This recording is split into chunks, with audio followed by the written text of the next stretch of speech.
Em As Origens do Totalitarismo, vemos Hannah Arendt escrutinar 2 séculos de modernidade, mapeando o conjunto de transformações que fomentaram o surgimento do governo global. O resultado dessa investigação é organizado para fins de publicação a partir do antissemitismo, que foi usado por comunistas e nazistas para justificar o assassinato de judeus, cada qual a seu tempo e a seu modo, deixando muito claro que os nacionalsocialistas superaram e muito em planejamento e escala a barbárie contra este povo. Depois, coloca a lupa sobre o imperialismo, revelando que consistia muito mais que uma mera expansão geográfica de mercados. Os comerciantes industriais do século XIX, ao perceberem que os mercados nacionais não tinham mais condições de absorver produtos, passaram a buscar oportunidades de negócio em outros territórios, forçando os governos nacionais a entrarem na empreitada por deterem o monopólio da violência, o que garantiria a proteção do investimento burguês com legalidade. Com isso, obtém poder político global. Nas colônias, o imperialismo governa com violência, é racista e nega a cidadania aos povos, algo que na Europa até ali seria impensável. Ocorre que, por violar o Estado de Direito, a cidadania contribuiu para a gênese dos movimentos totalitários que também não respeitam fronteiras, leis ou instituições. Hannah percebeu que essa experiência retrógrada fora do velho continente se introduz nele após a Primeira Guerra Mundial e abre caminho para ideologias totalitárias, formando uma ponte entre o mundo liberal burguês do século XIX e os regimes totalitários do século XX.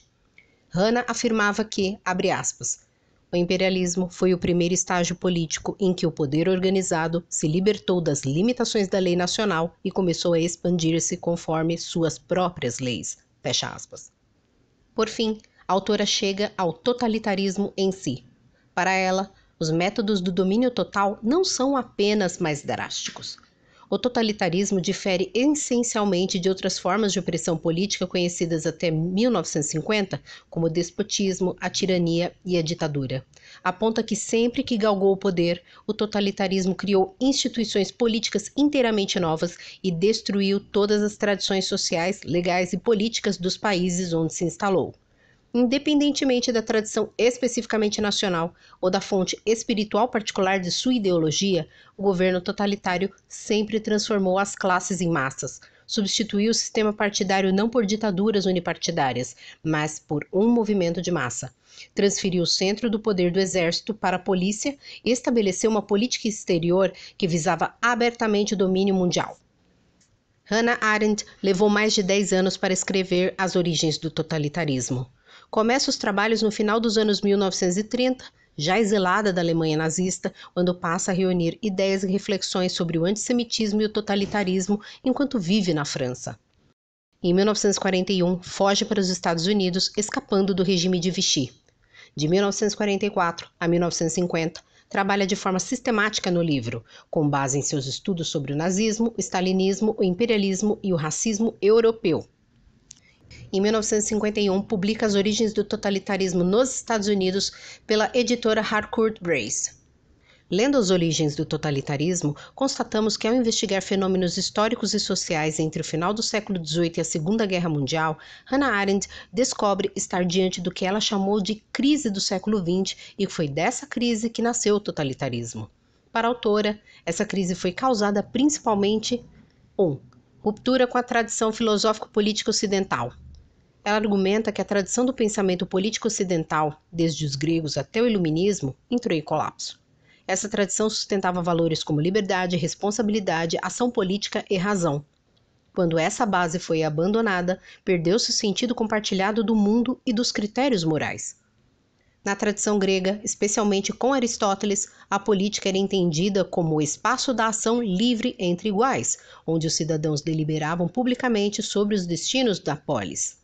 Com a modernidade, a partir de Maquiavel, Hobbes e mais adiante, a política passa a ser vista cada vez mais como um meio para garantir segurança, ordem ou interesse individual, e não como um fim em si mesma. O Estado moderno centralizador, como em Hobbes no Leviatã, substitui a liberdade cívica pela obediência à autoridade soberana.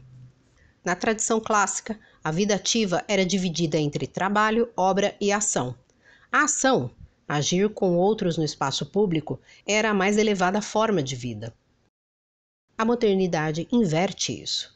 O trabalho e a produção material ganham uma centralidade e a política vira um instrumento para garantir condições econômicas, não um espaço de liberdade.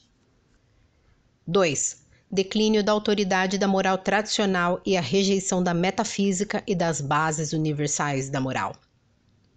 Com a modernidade, instituições como a religião, o Estado-nação, a família e a escola perderam autoridade. Isso gerou uma sociedade onde ninguém parecia ter o direito ou a legitimidade de mandar ou obedecer, criando um vazio de orientação moral e política.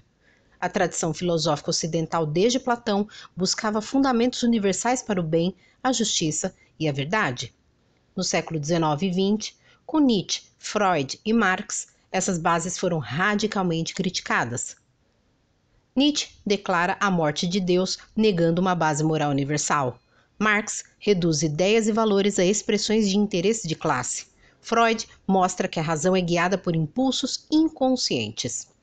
Esses pensadores inauguram um período de desconstrução dos valores tradicionais, o que Arendt chama de destruição da tradição. No mesmo período, ocorre o colapso das monarquias e impérios nacionais. Até o início do século XX, boa parte da autoridade política ainda estava baseada em formas hereditárias e legitimadas pela tradição, como as monarquias.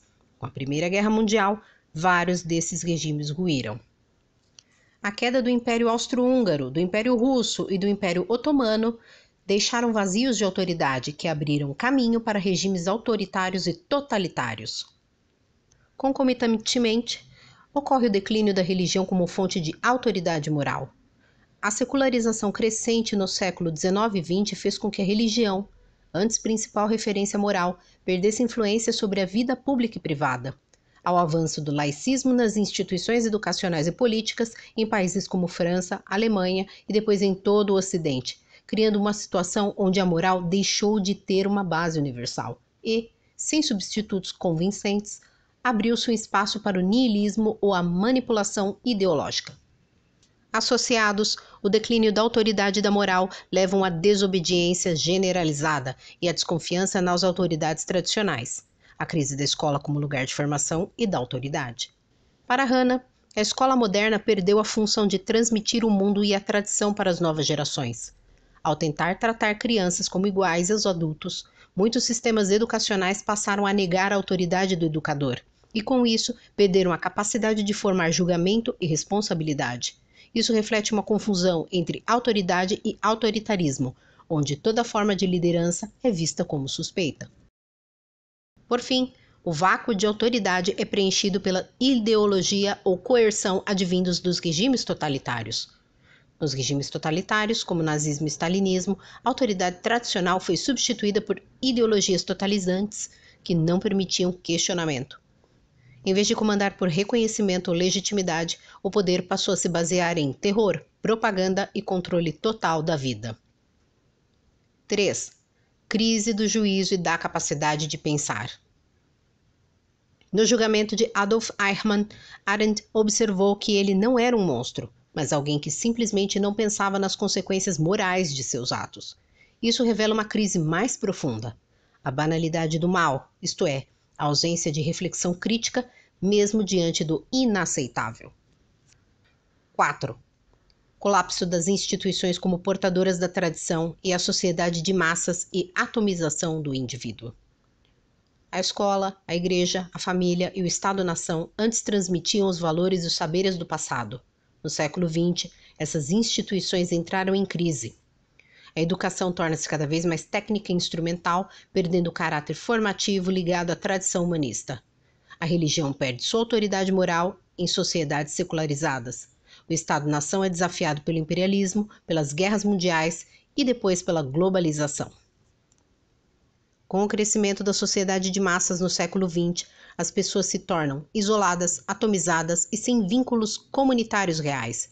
Esse isolamento facilita a manipulação ideológica, pois os indivíduos não têm com quem debater ou compartilhar uma visão crítica do mundo.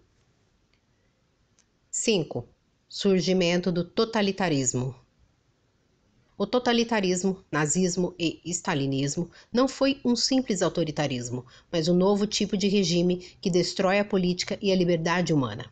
Ele se alimenta do colapso das instituições tradicionais e da disponibilidade de massas desorientadas e despolitizadas. Arendt analisa isso detalhadamente em As Origens do Totalitarismo. 6. Perda do mundo comum. Para Arendt, política é o espaço onde diferentes pessoas podem se encontrar, agir, julgar em comum. Quando a verdade factual é substituída por propaganda e mentira sistemática, não há mais um mundo compartilhado, e isso destrói a própria possibilidade de vida política.